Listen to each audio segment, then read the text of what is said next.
नमस्कार दोस्तों। कभी शांत बैठकर ठंडे दिमाग से सोचा है कि प्रकृति माँ ने इंसान के रूप में हमारा एवोल्यूशन इसलिए तो नहीं किया था कि हम इतने निर्दयी बन जाएं। हमारे पास बुद्धि थी, रिसोर्सेस थे, हमें इन सब का इस्तेमाल करके ऊंचाइयों को छूना था। लेकिन हमने क्या किया? हमने उस बुद्धि का इस्तेमाल अपनी ही प्रकृति माँ को उजाड़ने में कर दिया, जो हमें जीवन देती है। हम उस डाल को काट रहे हैं जिस पर हम खुद बैठे हैं। चारों तरफ देखिए, सब एक दूसरे को लूटने में लगे हैं। कोई किसी के लिए कुछ नहीं छोड़ रहा, लेकिन सबसे ज्यादा दर्द तो उन्हें मिल रहा है जिनका कोई कसूर भी नहीं है। हमारी रोज की सुबह जिस दूध के गिलास से होती है, क्या कभी उसके पीछे की चीखें सुनी हैं? हर एक गिलास दूध जबरन प्रेगनेंसी के एक अंतहीन चक्र से आता है। जब हम अपनी मर्जी के बिना किसी के शरीर को छूने को, उसके साथ जबरदस्ती करने को रेप कहते हैं, तो जरा सोचिए, क्या हम सब अनजाने में इन बेजुबानों के साथ बही नहीं कर रहे?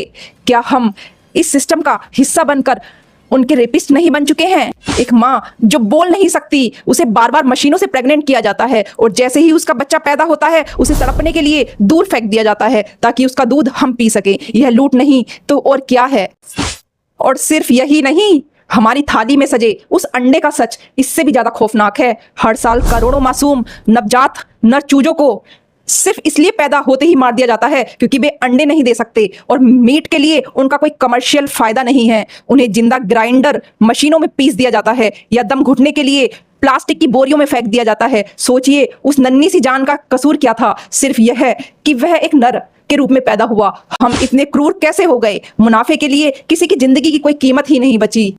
हम कानून की बात करते हैं, पर कानून अकेले कुछ नहीं कर सकता। कानून हमारी सोच को नहीं बदल सकता, वो हमें खुद बदलनी होगी। आज सवाल यह है कि हम अपनी आने वाली जनरेशन्स के लिए क्या छोड़कर जा रहे हैं? ऐसी नफरत, ऐसा दर्द और एक उजाड़ पृथ्वी। अगर हम अब भी नहीं संभले तो शायद वो समय बहुत जल्दी आ जाएगा कि कोई बचेगा ही नहीं। प्रकृति अपना हिसाब बराबर करना जानती है। बदलाव किसी और से नहीं, हमसे शुरू होगा। अपनी आंखें खोलिए, इस क्रूरता के खिलाफ आवाज उठाइए और अपनी जीवन शैली में बदलाव लाइए। शुरुआत खुद से कीजिए, क्योंकि अब और सहने की ताकत इन बेजुबानों में नहीं है। धन्यवाद।